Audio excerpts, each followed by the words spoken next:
Сәлем, қымбатты менің достарым. Сіздермен қайта қауышып тұрғаныма өте қуаныштымын.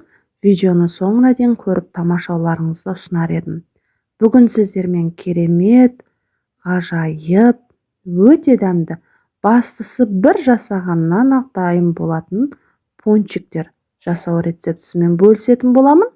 Рецепт өте қарапайым. Ол үшін біз құрғақ ыдысқа 3 дана жұмыртқаны шағып, үстінен аздап қана тәтті болғанын қалайтын болсаңыз, көп қоссаңыздар да болады.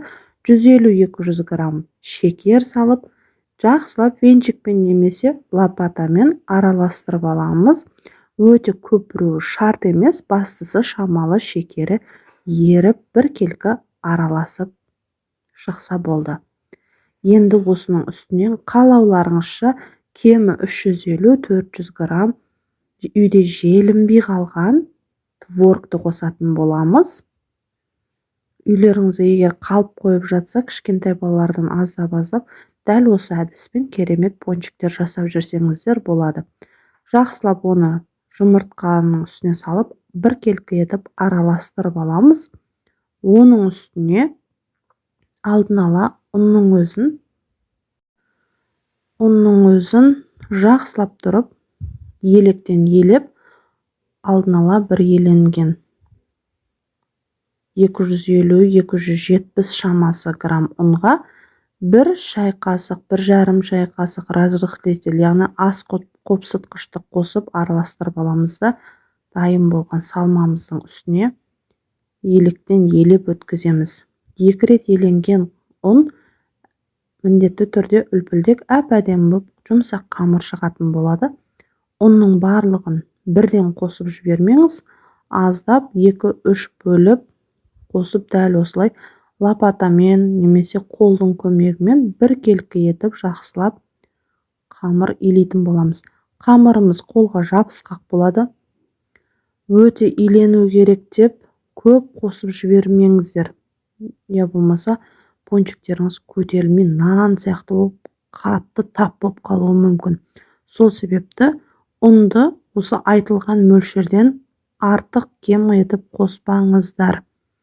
250 жеткілікті. Егер ұныңыз өте сұйық болып жатса, массаңыз, онда тағы да бір 20 грамм қосуға болады.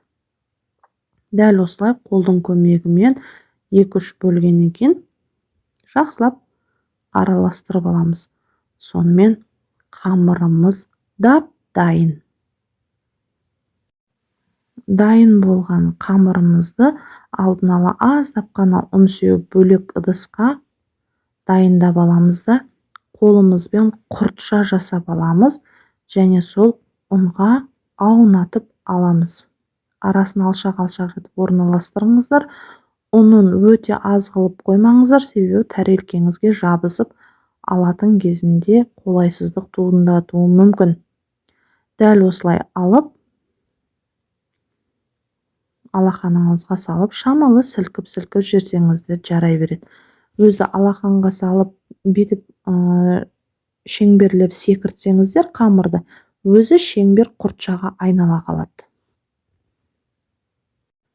Дайын болған пончиктерімізді қызып тұрған майға өте қатты қыздырып алмаңыздар. Майыңыз қызығаннан кейін орташа төмендеу алауға қойып, ұзақтау етіп қуырасыздар. 7-8 минуттай қуырылады асты. Өте қатты алау болмау керек. Майыңыз бастысы бір қызып алса жеткілікті. Сол кезде пончиктеріңіз өте майлы болып кетпейді. Екі беті өзі аунап, әдемі қып-қызыл болып піседі. Қалауларыңызша дайын болған пончиктердің бетін шоколадпен, креммен безендірсеңіздер болады. Жалпы ештеңе мен қосқан жоқпын, өзі де тіптен керемет дәмді болды. Дәл осылай шолпының көмегімен жақсылап сілкіп алып, орамалға қағаз, салфетка астына төсеп, майын сорғытып алып, дастарханға тарта берсеңіздер болады. Егер де рецепт ұнаған болса, лайк басып, комментарий бөліміне өз ойларыңызды жаза кетіңіздер. Достарыңызбен де бөлісе отырыңыздар.